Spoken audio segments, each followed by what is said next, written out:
அத்தனை செல்வமும் உன்னிடத்தில், நான் பிச்சைக்கு செல்வது எவ்விடத்தில்? வெறும் பாத்திரம் உள்ளது என்னிடத்தில், அதன் சூத்திரமோ அது உன்னிடத்தில்.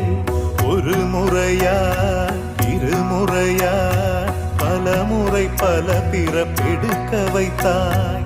புதுவினையா பழவினையா கணம் கணம் தினம் என்னை துடிக்க வைத்தாய்.